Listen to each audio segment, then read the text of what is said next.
Ay, magandang gabi ho, mga boss, mga kaping, mga kabunyog. Ay, salamat sa dumadagdag subscriber, no? O, nadagdagan ako ng 12. O, kita nyo, may mga... Ay, mamaya magkulab tayo, mga pen, ha? Mamaya, meron tayong pag-uusapan. Pero ito muna, ha? Bossing PJ, one day ago. Kanino ka maniniwala sa dalawa at bakit? Ang ano ho nito, ha? Parang survey po to, ha? Number 1, Bongbong Marcos pa rin ang presidente o Digong? Kasi dalawa na presidente yata natin ngayon eh. Kasi papel ng papel yung dating presidente. Gusto niya, presidente pa rin siya. Eto, wala akong laman yan ha, mga pre. No? Wala akong laman. Pipindutin ho natin kung kanino tayo ano ha.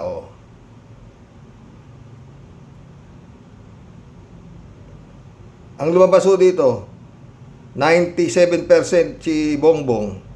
Ang kay Digong, 3. Ganun lang ho. Ito sa teleradyo serbisyo, magagamit sa pagdisbar. Duterte's testimonies can be used to back up disbursement case, lawyer. Ang bisita ko yata rito dating presidente ng Integrated Bar of the Philippines, si Gayoso, Attorney Gayoso. Pakinggan natin ha. Mabigyan ko tayong komento mamaya. No? Good morning, Christian and Victoria. Gandang umaga po sa nakikinig sa inyong programa. Apo, sir, ito may nag-file no, mga grupo diyan sa Supreme Court para mapadisbar si dating Pangulong Duterte. Ang sinasabi nila, nilabag daw ng dating Pangulo yung Code of Professional Responsibility and Accountability for Conduct on Becoming a Lawyer. Ano bang ibig sabihin kapag hinainan po ng ganong reklamo? Well, ang ibig ko sabihin noon, hinihingi nila sa Attorney Domingo Gayoso, Supreme Court na imbestigahan yung mga aligasyon nila at kung may basihan ay papatulan former president po ito ng Integrated Bar of the Philippines. ng sanksyon. O kaya kung seryoso yan o paulit-ulit, maaring mag-amount sa disbarment. So yun po yung ibig sabihin ng isang complaint. Opo, sir, ang kanilang reklamo ay humarap daw kasi si Duterte sa Senado at inamin na nagbigay siya ng orders sa death squad in connection with his anti-illegal drugs campaign. Pwede po bang magamit yung kanyang pahayag sa Senado para po sa ganitong klase ng kaso, itong disbarment case? Definitely. Yan, public pronouncement yan. Hindi naman siya Pwede. Sabi niya dating President ng Integrated Bar of the Philippines. Definitely pwede, di ba? Mamaya maganda ho yung natin. Puputulin ko ito eh. Hintayin ko lang ho yung magandang sinabi ni Attorney Gayoso. Apilitan. So it is on record. As a matter of fact, it's part of an official investigation ng Kongreso at under oath pa rin siya. So yan, mabigat na ebidensya laban sa kanya, yung admission, no? Tinatawag na admission against interest. Mabigat na ebidensya. May vlog ko si vlogcaster kanina na ayon sa kanya, itagilid dito si Digong na madisbar, no? Pero mamaya mag-ibiho tayo ng iba naman ho ang aking pananaw, no? Pangalawa, hindi lang yan, marami siyang mga pinagsasabi at pinaggagawa na publicly na sinasabi niya na caught on camera, na media at different kinds of recording na maaring gamitin laban sa kanya. So, talagang marami, di ba mga friend? Bangag! Nagyayaan pa siya ng kudita, people power, mga kung ano-ano sinasabi niya laban sa gobyerno ni Marcos. Di ba? Yun lang, sobra-sobra ng mag-disbar eh. Maski yung anak nito, di ba? Pero mamaya, meron tayong nalalabuan ako. I think these are relevant and material evidence na maaring sumuporta sa mga complaint na ihain ng mga offended parties. Opo. Sabi po kasi ng kanyang counsel, si Attorney Salvador Panelo, sa isang pahayag po, no admission was made on extrajudicial killings. They should read the transcript of the proceedings. All his statements on killings were all hyperbole. They will not stand in court. Ano lang po ang masasabi natin doon, Attorney? Yan. But yan ang kanyang opinion. But unfortunately, hindi naman siya, ako, o kayo ang maghuhusga. Oh. It will be the justices of the Supreme Court o kung i-refer yan sa IBP, Sabi ni Panelo, wala, hindi tatayo sa yan. Di paniniwalaan ng Supreme Court yan. Hyperbole lang naman pinagsasabi ni Digong, ganyan-ganyan niya. O, di ba?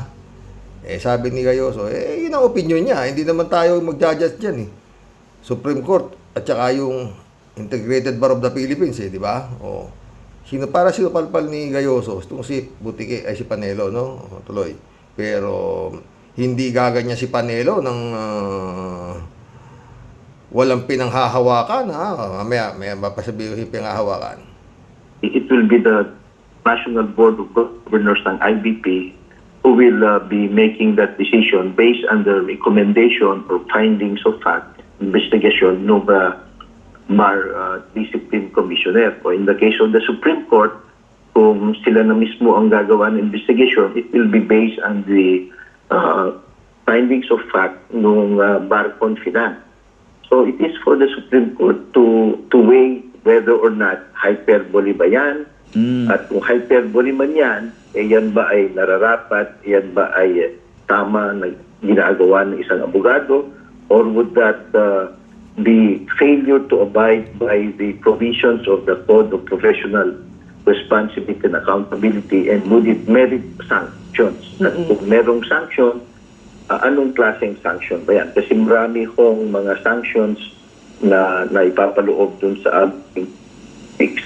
Opo. At ang magpapasya niyan, yung Supreme Court at the end of the day. Opo. Basta the fact remains, sir, na admissible yung mga sinabi niya doon sa Senate hearing. Yes, ang weighing yan i-consider ay nasa at hindi lang naman yan, napakarami pang iba. Of course, hindi natin alam ang linalaman ng complaint, yung ethics complaint, kasi under the rules kasi confidential and summary yung hope na susundan ng Supreme Court ang sariling rule na ginabas nila under the rules na bago noong July 2023 lang. It is supposed to be resolved within 180 days from 180 days from submission of the complaint, Kailangan ma-resolve na raw ng Supreme Court. O di, 6 months. Kaalaman na kung buhay pa ito si Duterte. Kung buhay pa ito si Duterte. Kung madidisbar nga ng Supreme Court, ito si Duterte, di ba mga friend?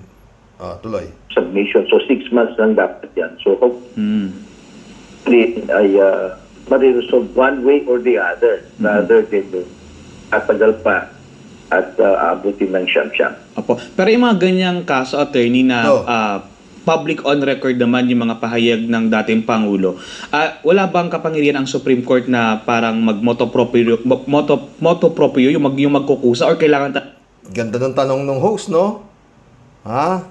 Tignan niyo yung sagot ni Integrated Bar of the Philippines, dating Presidente Gayoso. talaga may magpa-file ng case sa kanila? Magandang punto yan, no, Christian? Meron Oo.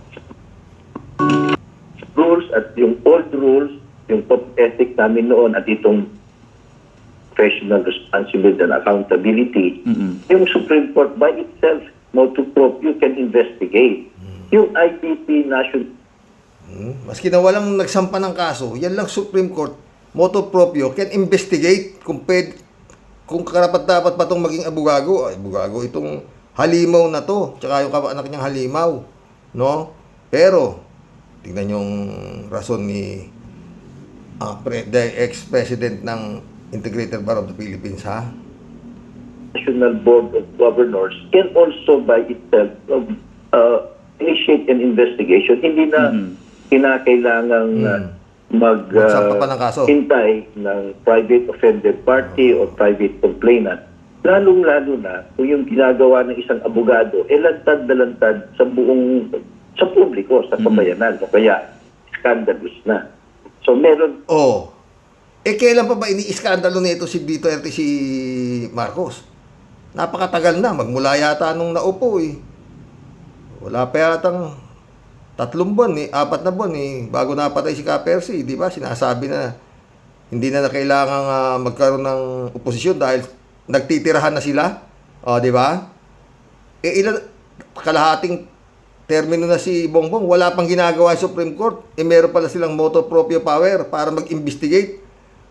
Dahil kitang-kita naman kung paano ito winawalang ya, yung Pangulo ng Pilipinas, pinagre-resign pa nga, di ba? O, pinapa-impeach pa eh. O, tuloy. Doon po naman. But this time, mukhang hindi nila ginawang priority. No. Sa tingin nila, hindi mahalaga yan. At naghintay pa sila na may magpo-complain.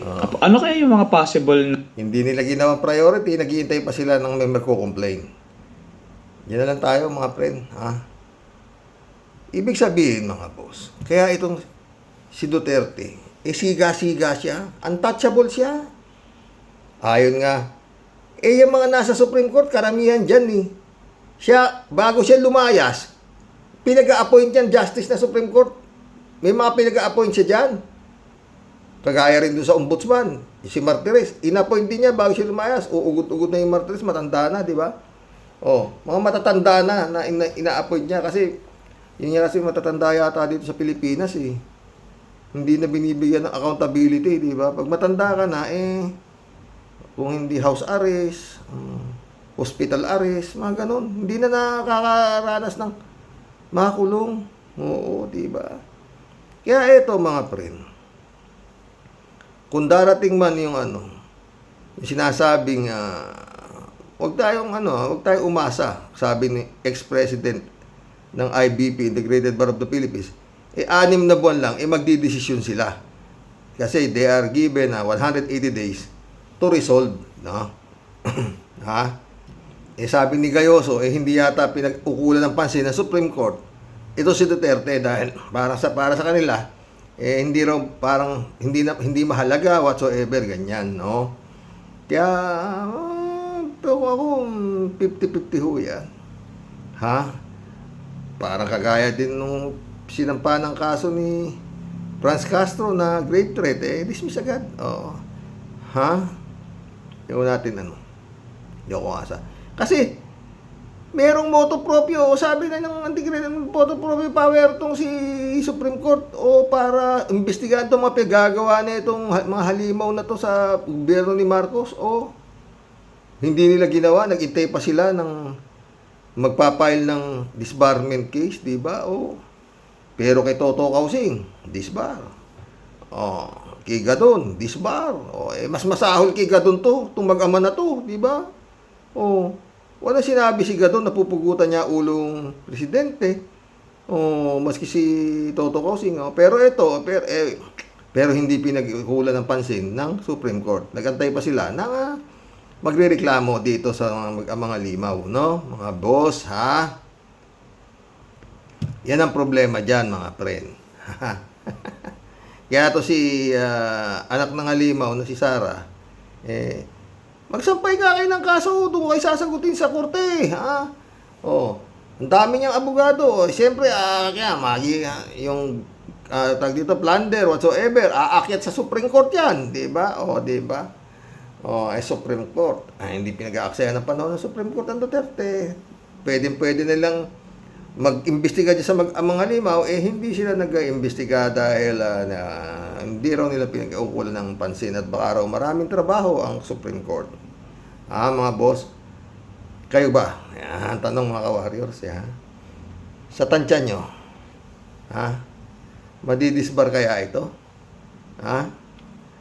Itong dalawang mag-amang halimaw na ito, tuloy pa natin, Hindi ito mahalaga o kaya hindi pa ito scandalous conduct. Pangalawa, sa tingin siguro nila, marami silang ibang ginagawa na hindi ito priority. O kaya, aminin na natin, baka nai-intimidate sila. Sapagkat meron namang mga kaso ng mas maliliit na tao na by themselves, talagang pina-imbestiga nila. Ito kasi siyempre, presidente dati. So, nasa kapangyarihan. So, maaari, these are nung presidente siya sa kapangyarihan, ngayon wala siya sa kapangyarihan Kung ano pang ginagawa niya sa halip naman nahimik na, sa totoo lang mga friend, ito lang ang bukod tanging presidente na nang bumaba, nanggugulo sa nakaupong presidente, di ba? Si Pinoy nga dapat sana manggugulo rin si Pinoy dahil walang kasalanan si Pinoy, pero pinabayaan ni Pinoy, walang yain mo na yung Pilipinas, bahala ka sa wala na akong pakialam diyan, di ba? Tumahimik na si Pinoy, pero ito, kung makabatikos kay Marcos, hindi ko ako Marcos. Akala mo napakagaling niya. Akala mo napakalinis niya, di ba? Oh. Siya na nagsasabi, bastos siya, o di ba? Ewan ko pag hindi pa to na-disbar tong magdawang halimaw na to. Some of the possible reasons, it is better siguro tanungin nyo sa kanila kung bakit hindi nila motu proprio pina-investiga ito noon pa. Apo. And dahil sir ang disbarment case ay if-it Buti pa, tanungin niyo sa kanila ang pinasabi Supreme Court, di ba? Kung bakit hindi nila piniimbestigahan itong mag-ama, itong ano na to noon pa. Kasi noon pa nagwawala itong mag-ama na to eh. O, di ba? Gusto nila talagang makabalik sa Malacanang eh. O, di ba? i-final sa Supreme Court, kapag nagdesisyon ng Supreme Court diyan, hindi na siya pwedeng i-apila. Hindi na. The final decision is always the Supreme Court. Dahil yung resulta ng investigation ng IBP at yung decision ng IBP Board of Governors kung guilty or not guilty, sa pa yan, recommendation yan sa Supreme Court. At the end of the day, the Supreme Court makes the decision. Sir, can you walk us through the process lang po? Sabi niyo po 6 months ang aabutin nito. So paano po ba? Ngayong nag-file na sila, yung mga petitioners, ano na pong mangyayari? Ang gagawin po ng Supreme Court, i-refer yan either sa bar confidant. Meron kasi isang division dun sa Supreme Court na in charge dun sa affairs ng lawyer. Sila yung nagpapatakbo ng bar exams, sila yung mga tumitingin kung yung mga pumasa ng bar exam, meron ba silang moral turpitude o merong mga kaso para hindi mo na sila makakapag oath of office. Sila din po yung mga nagtatanggal sa role of attorneys, yung sa mga nadidisbar. So yan po yung na isang unit doon in charge of that bar discipline. So kung pwedeng i-refer ng Supreme Court doon, pwede rin. Malupit may bar discipline pa. Okay, ba't di niyo pa inimbestigahan to? Binabasos nito mismo gobyerno, presidente, ano-ano, di ba? Wala ho yata mangyayari. O at karamihan, rin-refer ng Supreme Court sa Integrated Bar of the Philippines. Meron tayong tinatawag na Commissioner on Bar Discipline, 150 lawyers yan, coming from the different regions of the country, IBP regions. Yan ay bine-vet out with integrity, with competence, with efficiency. Tapos sila yung binibigyan ng IBP Board of Governors at ng Supreme Court ng tungkulin na imbestigahan itong mga complaints against lawyer. Pwedeng isang bar discipline commissioner yan o kaya tatlo. So pag pasasagutin ngayon yung nasasakdal o yung kinokomp. Opo. Both under oath, i-evaluate na niya ngayon kung meron bang basihan o wala o prima facie case. Kung wala, i-dismiss. Kung meron, pwedeng mag-require ng clarificatory hearing lang. Yung kung may mga duda, may hindi malinaw sa mga affidavits, sa mga ebidensya, clarificatory hearing. Pagkatapos nun, gagawa na siya ng report sa kanyang based on the evidence na sinubmit, mga sworn statements. Gagawa na siya ng report sa IBP Board of Governors. Ito yung mga hinahalal ng mga abogado na pamumuno sa kanila, headed by the chairman and the president, national president. Hinahalal itong mga abogado every 2 years. So sila ngayon ang magdidesisyon kung tama ba yung recommendation ng investigating commissioner o commissioners at gagawa sila ngayon ng report at recommendation sa Supreme Court. Pagdating naman sa Supreme Court, titignan lang ng Supreme Court kung naayon ba ito sa batas, sa rules.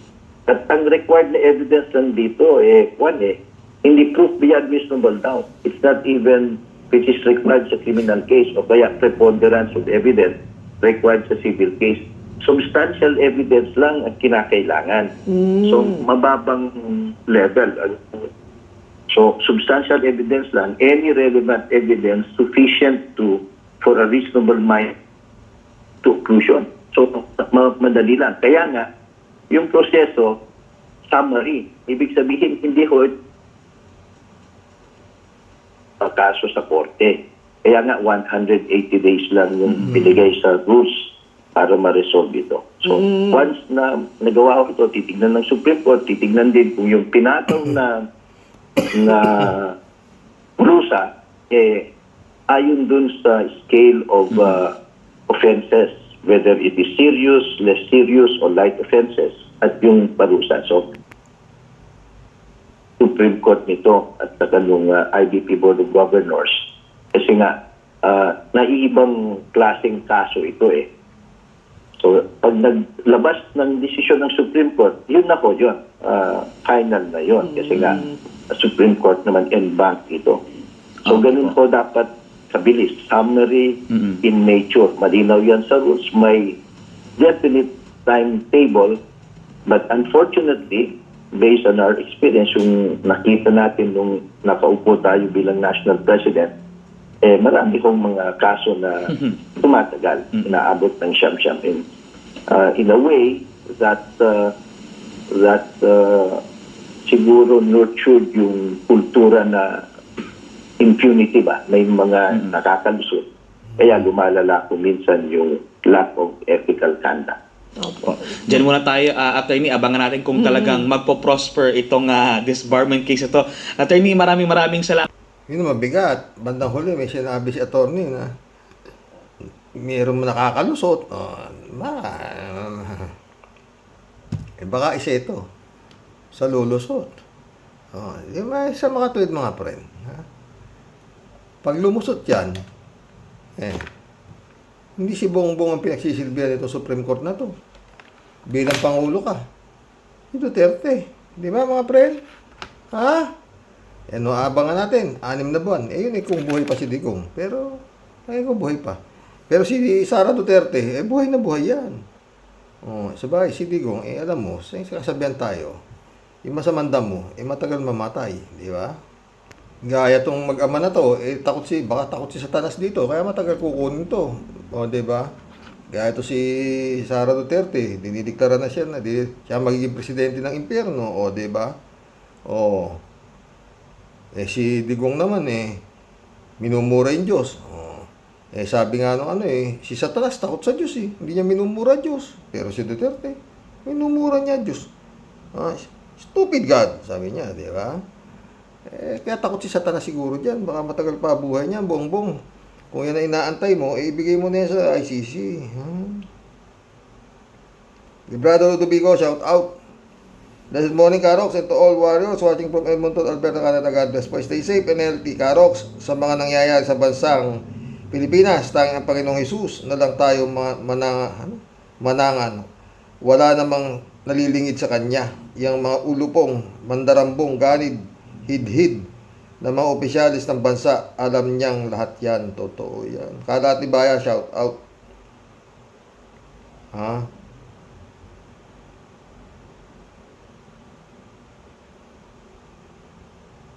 Arnold Pasiego, shout out. Xerox, kaya talaga papalag si BBM kay Digong.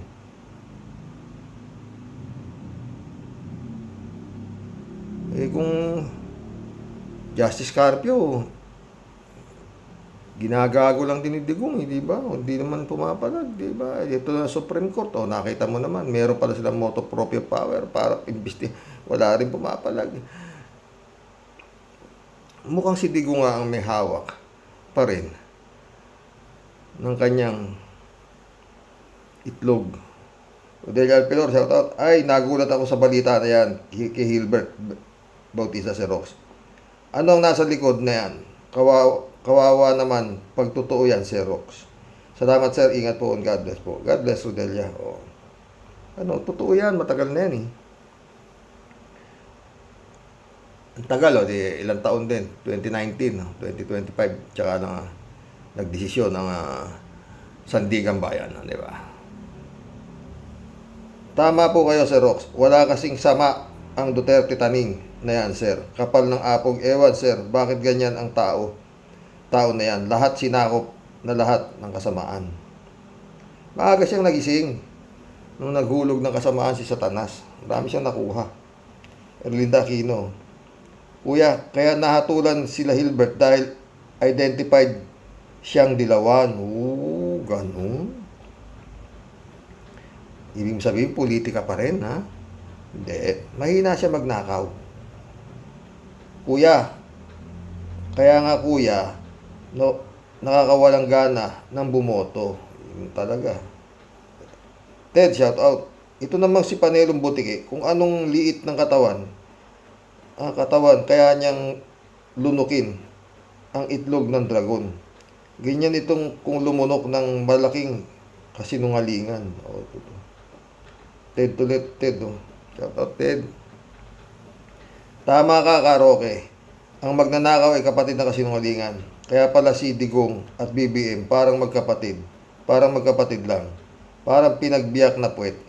Tawa-tawa ka naman, hindi naman. Gwapo naman si Marcos kay Duterte. Si Duterte, talagang lehitimong mukhang puwet na yan. Diba? Pero kung makaasta, kala mo, poging-poging playboy na playboy yung dating, di ba? Shout out, Sherwin sa PEDA, my friend. Christian Sen, July 7, Alcantara, shout out sa inyo, mga boss, ha. Tia Deli, hinintay ko yung comment mo, ikaw naman. Friend Amy Bingson, shout out. Dolor Garcia, shout out, ha. Eman Scalonanak, shout out. Imundo Ching, oh. Napakaliit niyan. Para kay Hilbert, kulang ka sa kapit. Tignan mo itong mag-amang Cynthia at Manny Villar. 2 beses umutang sa Bangko Sentral ng TIG. 4.5 billion, bali 9 billion. Ginamit yung mga sangla nilang mga lupa sa kanilang sarili bangko, tapos nabangkarote daw yung mga pera ay ginamit sa pamimili ng lupa. At nangyari nung Senate President pa siya. Dapat lang usisain saan galing ang mga yaman ng mga sakim na mag-asawang yan. Alam yan, mundo, ah. Mundo ulit, oh. Lahat ng dapat pumigil sa nagpapagulo sa ating bansa, yan mag-amang Duterte. Walang iba kundi ikaw. Ikaw lang ang inaasahan ng mga biktima at ng taong bayan. Ano ka ba, BBM? Pagka walang nangyari sa mga Duterte, ikaw lahat ang may sala. Totoo yan. Walang iba. Siya. Ba? Mundo Cheng ulit, oh. Hindi na dapat pang iboto yung mga sakim at ganid na ginagamit ng kapangyarihan pag nakaupo na sa gobyerno. Walang iba ang mga bilyar at iba pang dynasty family. Totoo yan. Kaya nga yung dynasty na yan, buta yan. Wala lang katapusan niya. Ted ulit, oh. 32 million pesos. Magagalit nga ang mga pulis at husgado kay Hilbert. Ang liit ng tanggap nila dyan. Di tulad ng mga Duterte, tiba-tiba sila. Galing mo, ah. Ito yung sasabi ko, di ba? Mundo Cheng ulit, oh. Kabit kayata ni Digong, ha? Kabit kayata ni Digong, happy BBM, panis kang Pangulo. Nakakahiya ka, puro ka nalang ngak-ngak, walang desisyon. Kahit saan dalim, sisiw ka sa mga Duterte, action ang kailangan ng bayan. Sabi niya, pipigilan niya raw, di ba? Pipigilan niya pala yung impeachment. Mundo Cheng ulit, oh. Pumapapil naman itong si Hari ng modelo ng Purinaryan, si Panelong Bangkay. Puro walang saysay ang pinagsasabi. Baga nga ito nga ang mga Duterte, hangin ng utak.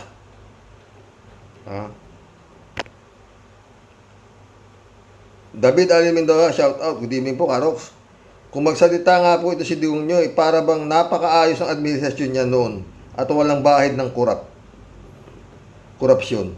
Sa tingin ko nga po ay may sakit nakalimot itong si Dutae at talaga lang na tinatanim nila sa isipan nila na maayos ang pamalakad niya noon at walang korupsyon sa gobyerno. Mga nga halimaw nga, di ba? Ano yung halimaw? Ang alam lang lumamon, ayaw mamigay. Mundo Cheng ulit, oh. Pre, maraming salamat sa pagbasa mo sa mga comment. Sorry, pre, tampo lang yon, parang kapatid. Sana magkita tayo, mundo. So, totoo lang, ha? Tatapusin ko lang itong kaso nitong hipag kung walang yan, ha? Totoo. Gusto ko kayo makita, totoo. Johnny B. Good, shout out. Ha? Gandang gabi, karaoke. Unfair talaga ang hustisya sa atin. Kapag maliit na tao o hindi masyado mataas ang posisyon ay nahatulan ng guilty. Pero yung mga buhaya sa gobyerno na mataas ang mga posisyon ay hindi magagalaw tulad ng mga Duterte. Hindi lang Duterte, Johnny B. Good, madami pa dyan. Muna cheng ulit, oh. Dapat lang na isama sa botohan ang mga uupo sa Supreme Court at sa Ombudsman at sa Comelec para walang bigayan ng mga pabor sa naglagay parang parehas ang hatulan. Totoo, dapat sama yan eh. Sa botohan yung mga yan eh. Ha? Sinong pipiliin nyo? May kwalifikasyon. Puta yan. Mundo cheng. Totoo yan, pre. May kapitbahay kami at ka-eskwela ko pa sa elementary, pero pagdating ng college, halos lahat ng uniforme ng kolehiyo meron siya. Araw-araw umaalis siya at naging sosyal at class. Ayan, diba? May ganyan talaga.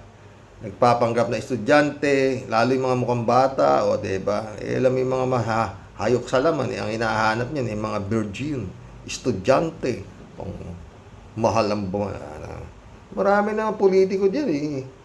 Mga hinahanap yung mga bata eh, di ba? Bukas, pinag-uusapan pa sa Senado yung yung tungkol sa sex education. Bukas nga, pag-usapan natin ang kalat ni. Sex. Mga parang kailangan bata, ganito, edad. Wala yan. Sa hirap ng buhay ngayon. Mga palalaki, mga babae, ginagamit lang yung katawan nila para lumamon. Hindi ko nila lahat, pero marami yung ganyan. Meron nga dyan, para makapag-aral lang, naghahanap ng papa eh. Di bali mo ang kabayo. Basta importante, may laman ng tiyan niya. Isabel Iscari, good morning sa Rox. Yan ang dapat na pagpatawa ng parusa para sa mga Duterte at mas malala pa nga ang ninanakaw ng mga yan sa kaban ng bayan. At yung mga politikong mas malalaki pa ang ninanakaw, ayun at nanansupa. Shirley J. Sir, shout out. Baka makakulong kung mamalas-malasing karoks. Kasi hindi naman masyadong malaking magnakaw kung 32 million. Joke lang. Grabe, mabibilang mo lang talaga sa kamay ang mga politikong matino. Paano nga naman aasenso dyan ang mga mamamayan? Puro mga magnanakaw, lagi nakaupo sa gobyerno. Di ba? Kasi pag hindi ka marunong magnakaw, Shirley ka, ha? Hindi ka makakaupo sa gobyerno. Wala kang panggasto eh. Oo. Ang mga tao naman ang binoboto yung may pera. Ha? Yan ang problema eh. Ang binoboto yung may pera. Hindi nila naisip, mga tanga. Ang iboto nyo yung walang pera. Bakit? Kasi madali ninyo sinuhin yun eh. Saka kumuha ng pera. Binoboto ninyo yung mga bilyonaryo na saka nanakaw sa gobyerno. Paano nyo ngayon sisinuhin yan? Paano kayo maman? Di ba? Samantalang kung iboboto kayo ng mga kagaya ni BP Leni Robredo, nila Heidi Mendoza, Luke Espiritu, mga ganyan, handang magsilbi sa bayan yan. Di ba? Marami po yan eh. Bunyog. Ay nako. Shirley J. Sir, kapal talaga, yung 30K lang nila Mr. Las Cañas at Mutabato. At iba pa nga sa mga patotoo, tama, sa ICC na lang sila nagkita. Ay, naku, butiki. Diba? Mga hayop yan, mga demonyo mga yan. Shirley J. Sir, Mr. President, parang may alam si Sir Arman din, ha. Karox, panoorin mo yung vlog ni Sir Arman din. May something yata, pero alam natin na hindi yan titigil si Digong Bastos Duterte. Hindi yan titigil eh. Kinukonsinti nitong si Marcos eh. Diba? Hindi pa ibigay sa ICC, hindi pa maki-operate sa ICC, hindi pa bumalik. Nasa yung ba? Si Pinoy, nag-member ng ICC, ba't di ka mag-member? Hindi ka bumalik, magbabalik ka lang naman eh. Tsaka si itong Bongbong, nakapirma pa ito eh. Nung nag-member ng ICC ang Pilipinas eh, nakapirma ka pa eh. Tapos ngayon eh, sumusunod ka sa mga Wibulong Brigade mo. Na meron tayong, wala. Tingin ko nga, sana mali tayo. Pati ang Korte Suprema, hindi mo hawak yan. Marami kang nakapaligid sa'yo ng tawag dito, ang pananampalataya nila ay nakaidigong. Maski ang mga senatorial slate mo. Sus, Mario Joseph, tao to. Wala matinong advisor to. Kalat ni Baya ulit to. Good morning, Kasani. Notahin mo ang mga kawatan na yan, Kasani. Hala, tira. God bless your family. God bless Kalat ni. Mga malat ako, mga friend. Kaya labot, dapat bilyon na kawin para marami kang panglagay sa mga judges. O, yan. Si Kaya labot na naman. Tama yung payo mo. Tama, mababaw lang kaligayahan ni Hilbert Bautista eh. 32 million. Hindi pa nga nakaw yun eh. Meron. Kumbaga sa may kinita lang siya dun. Parang nag-overprice lang yata siya dun eh. Hindi pa 32 million buo yung na kanyang nanakaw. O nakurap. Diba? Hay!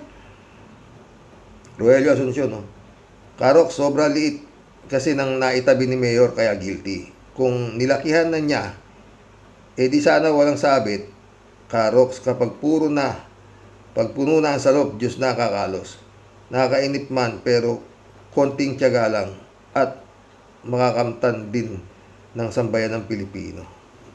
Sana nga, Rogelio Asuncion. Pastor Jun Lagon, shout out. Jeff Ramos, shout out.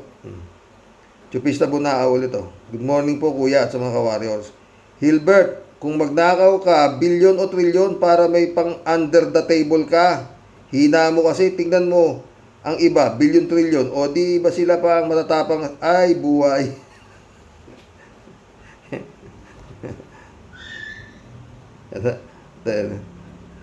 Tama ka dyan. Yun nga sinasabi ko, di ba? Liit ka magnakaw di kulong ka. Di ba? No. Tangin na. Patrick Gomez, shout out. Todo depensa talaga si Salpalito kung di mura ang aabutin niya kay Digong nyo. Mahal kasi ang bayad sa kanya.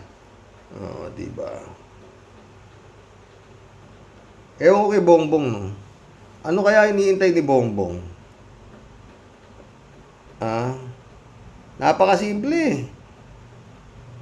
Magbalik na tayo sa ICC. Ikaw ang boss. Bakit nagawa ni Pinoy? Ba't di mo kayang gawin? Di ba? At makiki-operate na tayo sa ICC. At paano mo na yung mga yan? Wala ka namang kasalanan sa kasalanan nila sa ICC. Anong kasalanan mo, Bongbong, sa human na yan? Sa crimes against humanity na yan? Wala. Bakit anong mo? Di ba? Shout out, anak aboy. Chupisa mo na ulit. Ay, napanood ko po kay Atty. Claire Castro. Handa po siyang ipagtanggol ang guard laban sa Sampaguita Girl. At gusto lang ni attorney na malaman ang totoo at point niya, wag nang dumami ang manluloko sa bayan kung ngayon bata pa siya, nakapanloloko na. Ano pa nga ba raw kung tumanda na siya? Hindi na siya bata, chupista, 22 years old na siya. Mukhang bata lang kasi nga naka-uniforme ng high school at meron pa ribbon. Para mukhang kawawa nga naman. Takin mo, nalaking dating nun parang kagaya nung Kikibuloy na nagpapanggap silang mga bingi, ganun. Alam mo naman ng Pilipino, napakamaawain natin. Totoo yan, napakamaawain natin. Mantakin mo. Mapapanood lang nila sa TV na tumutulong. Pucha, nagsusubscribe na sila, nagpapadala na sila ng pera, yung mga taga-abroad, para makatulong dito sa bugok na vlogger na tumutulong sa mahihirap. Gago. Wag po ganun. Pag nakakita po kayo na tumutulong, ano lang po yan, pelikula. Ang target po niyan talaga, yung mga may malambot na puso. Oo. Sila ho ang bida, hindi po kayo. Na kayo po padala ng pera sa kanila para sila'y makatulong sa mga mahihirap. Diyos ko, sila ho ay yumayaman. Diba? Shout out. Rapi Tulfo. Ha? Marami pang gumaya kay Sampaguita Girl. Wala naman po akong kinakampihan sa kanila. Humahanga lang po ako kay Atty. Claire kasi talagang gusto lang matulungan ang guard kung tama si guard. O, diba?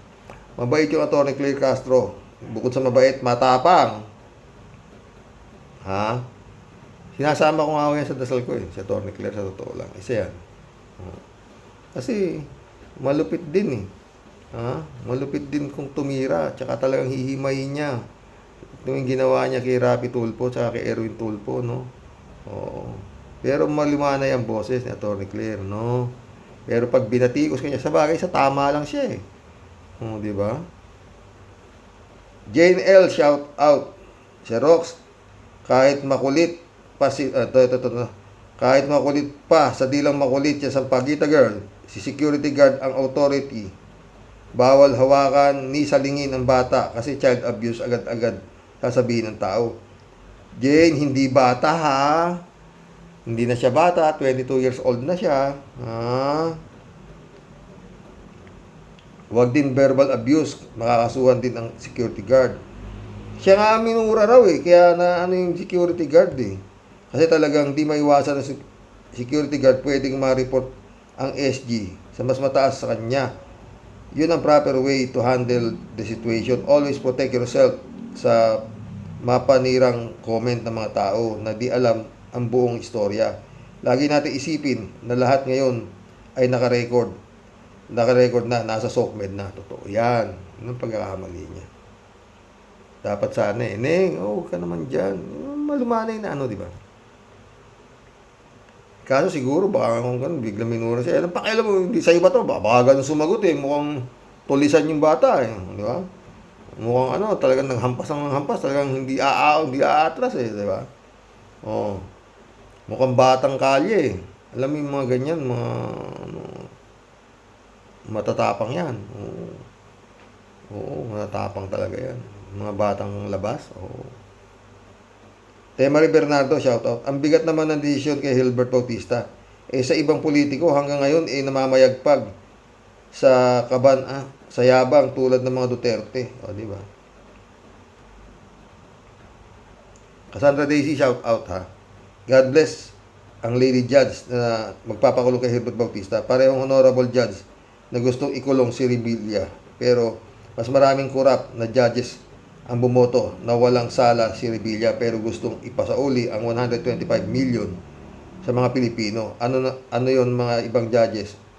May ninakaw pero walang magnanakaw. Please subscribe din kayo kay Toto Kosing kasi kakaunti lang ang lumalaban sa mga magnanakaw. Totoo yan. Cassandra Daisy.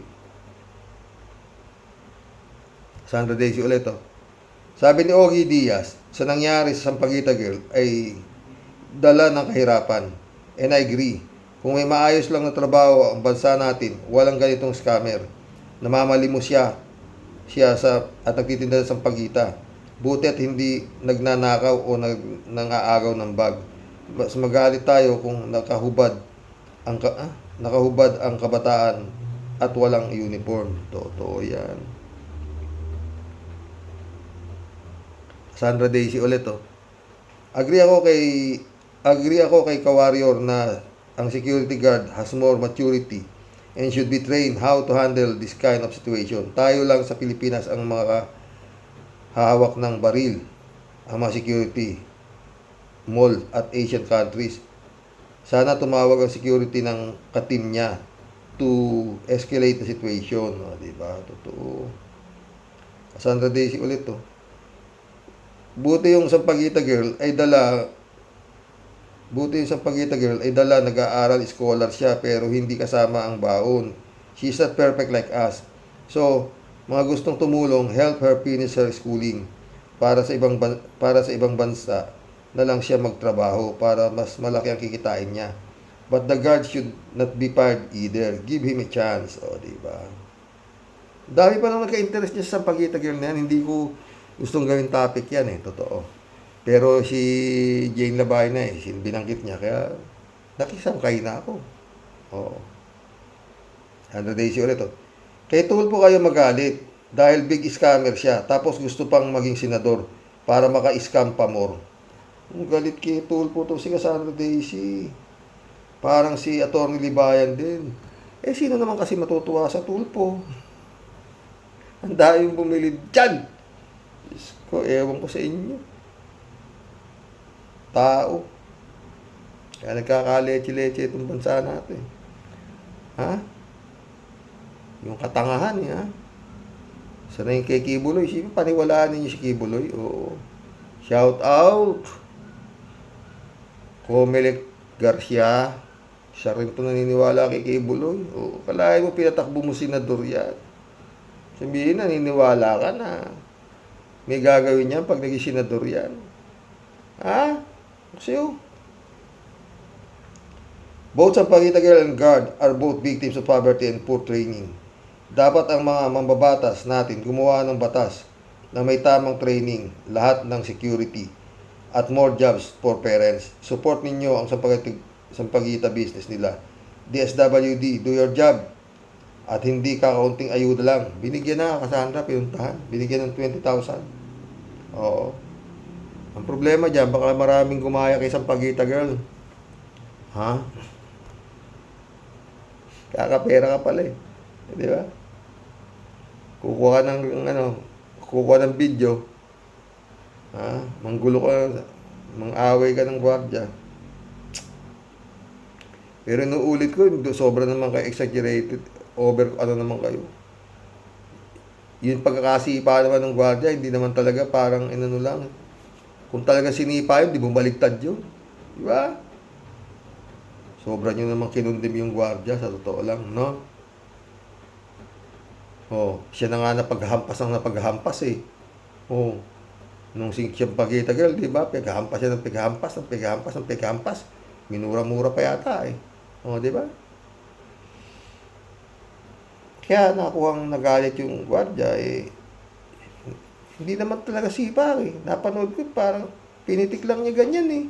Parang kinanti lang ganyan no. Kung talaga tinadya ka niyan, di bumaligtad yun. Kung talaga sipa ay laki-laki ng gwardiya. Di ba? Lalati bayot. Artista, ababa. Ibang klase pala itong si parang Herbert. Hindi lang pala siya pang-artista, kundi pang nanakaw pa. Dapat sa ungas na ito eh, latiguhin ang bayag hanggang sumabog. Talaga ikaw, kalat ni Kay. 3J show po. Naku, Sir Rox, makakatakbo pa yan si Hilbert. Konting tiis lang ang magagawan din niya ng paraan para mabaligtad ang kaso. Ikaw naman, Sir Rox. Kala mo, totoo. Yan pa mali issue, wala yan. Bayad na, mga taong involved dyan.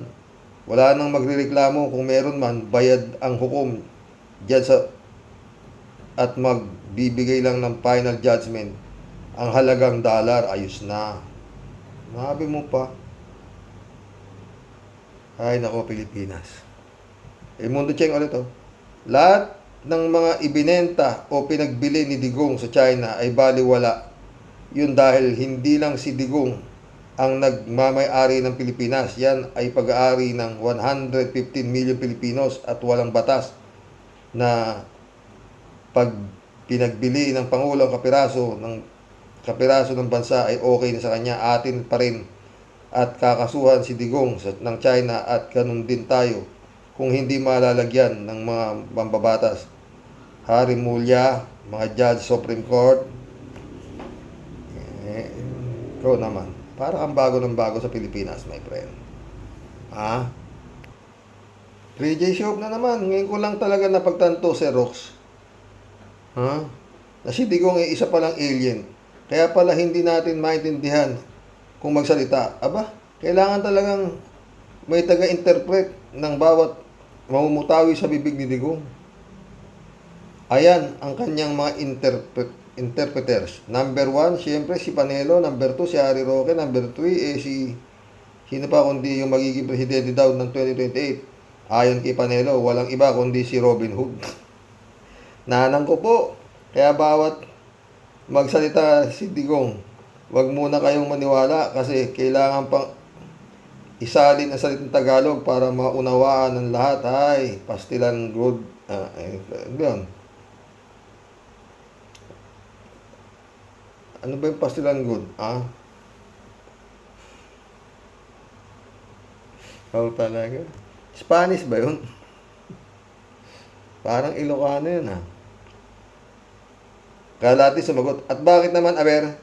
Hindi mo ba type na si paring Robin Hood ang maging presidente natin? Ikaw naman, huwag ka naman ganyan. Pagbigyan mo na kasi at suportahan mo na lang si paring Robin Hood sa 2028. Ikaw naman Kalatni. Hindi gagawin ni 3J Shop yan. Baliw yan si Robin Hood na yan. 3J Shop ulit di ba sabi ko naman sa'yo, Sir Rox, kagabi ng yung pinakita ni Digong na papel na may blank is not real one. Sabihin natin na scrap paper. Di ba nung high school tayo, meron tayong scrap paper na ginagawa para pag-aralan muna bago ilipat sa final paper. Ito kasing si Ungab, unga-unga, atat na atat, binigay kay scrap paper kay Digong. Ito namang Digong, nanlaki agad ang mata. Bingo! Hindi muna nag-research. Pahiya tuloy, PJ Shop ulit Ikaw naman, Sir Rox, pag yayamanin ka siyempre gusto mo sa ospital na parang hotel. Ayaw ni Zuleika Lopez sa BMMC. Ang daming datong ni Lopez tapos dadalhin mo sa public hospital. Nakakawalang class. Totoo, Tsaka, darling. Kalat ni Bayaw. Those were the days. Naku kasani, naaalala ko. Tuloy ang mga biyaheng gabi. Ano naman tos ka na. Namin noon sa mga iskinita dyan sa Binondo, patay tayo dyan. Ilang taon ka na ba Kalat niya? Hindi kaya tayo nagkasalubong. Talagang hinahanap-hanap namin ang mga chipay na naka-uniforme. Iba kasi ang palo pag nasuot ng uniforme ang mga chipay na yan. Ay, those were the days. Lahat ni ko Christian Cheng, shout out na ka. Huwag na pong magtaka sa proseso sa chusgados and current fake administration. Para lang din past administration yan. Yung mga inosente ang nahatulan at yung mga berdugo ang salbado sa lahat nila mga kaso. Christian Cheng ulit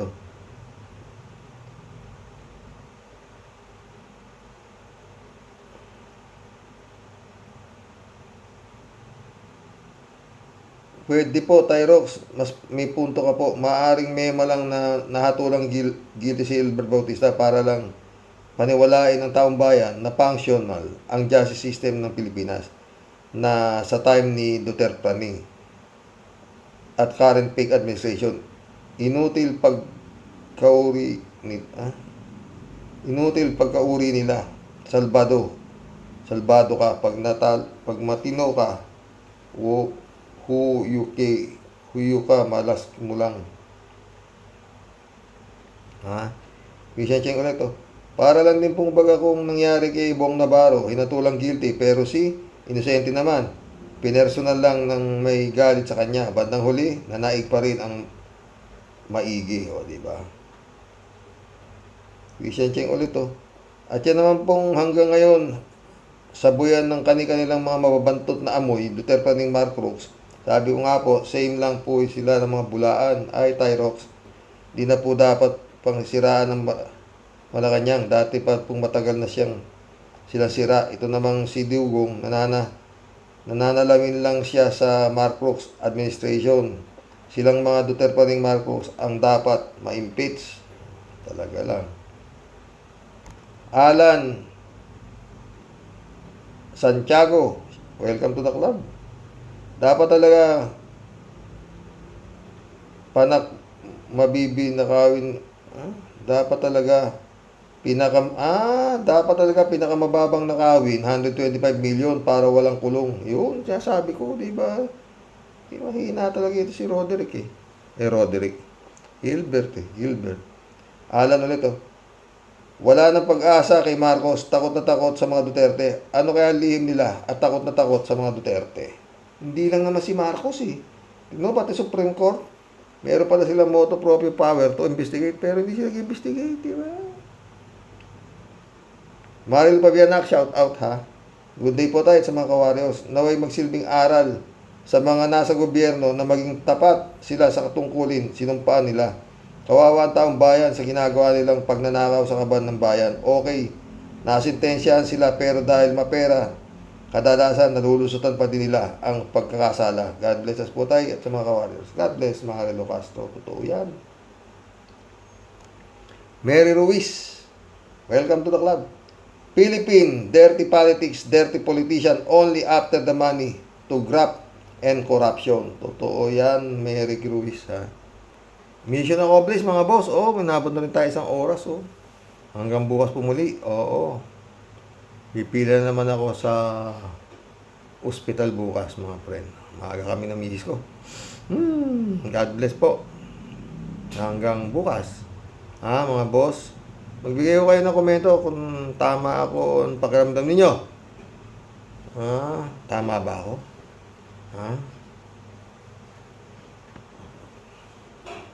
Malabo pa ako. Lalabuan ako niyan. 180 days, 6 months para makapag-desisyon ang Korte Suprema kung i-disbar itong si Sara at saka itong mag-amang Halimaw. Hindi ako kumasa. Parang ano rin lang yun. Ewan. Kung sabihin ni Marcos ewan. Magandang gabi po mga boss.